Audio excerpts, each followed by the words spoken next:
Kraft suiwelprodukte is 'n gewilde naam wat ons vind op die meeste van ons winkelrakke. Nie baie mense weet dat hy ook 'n toegewyde Christen was nie.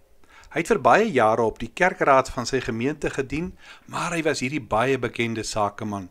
Hy was in beheer van sy gemeente se sonndagskool, maar hy was ook 'n stigter van hierdie baie bekende naam Kraft Foods. Meneer Kraft het vertel dat hy as jongman die begeerte gehad het om vooruit te gaan, deur kaas te vervaardig en te verkoop. Hy wou so graag vir hom 'n naam maak op hierdie terrein. So as jongman het hy sy besigheid begin deur 'n klein karretjie te koop wat deur 'n perdjie getrek was. Die perd se naam was Paddy. Nadat hy sy kaas gemaak het hy elke dag die waantjie gelaai, dan het hy en Paddy deur die strate van Chicago gery om dit te verkoop. Soos die maande verbygegaan het hierdie Kraft begin agterkom, hier's 'n probleem, want hy maak nie geld nie. Hy het so hard gewerk, soveel ure ingesit. Eendag het hy sy perdjie tot stilstand getrek en hy het met die perd begin praat. Paddy, het hy gesê, ons doen iets verkeerd. Ek weet nie wat dit is nie, maar ek is bang ons het dinge omgedraai, dat ons prioriteite nie reg is daar waar hulle moet wees nie. Miskien moet ons God eerste begin stel en dan by ons besigheid uitkom. Hy het huis toe gery en hy het 'n belofte aan die Here gemaak, dat hy vir die res van sy lewe vir die Here eerste sou stel. En dan sou hy sy werk doen soos die Here vir hom deure oopmaak. Meneer Kraft het begin om die bietjie wat hy gehad het daarvan 'n tiende vir sy gemeente te gee. Baie jare later verklaar James Kraft, ek sou liewer net 'n gewone lidmaat in my gemeente wees as om die grootste organisasie in Amerika te lei. My eerste doelwit op aarde is om die Here Jesus te dien. Dis ongelooflik, maar vandag beïnvloed sy besigheid die wêreld. Want wanneer ons die Here eerste stel, stel ons in werklikheid onsself eerste.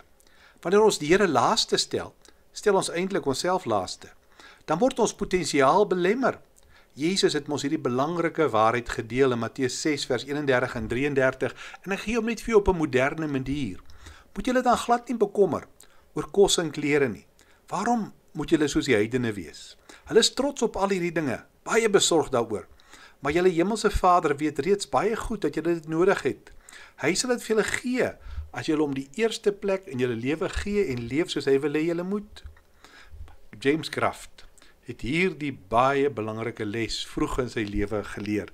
Die enigste belegging wat ek gemaak het wat voortdurend rente verdien, is daardie geld wat ek in die Here se koninkryk belê het. Baie mense mis hierdie waarheid heeltemal. Hulle dink dat die lewe om hulle self draai. Een van die mees tragiesste mense van ons tyd, sy verhaal is die van Mike Tyson. Weet jy,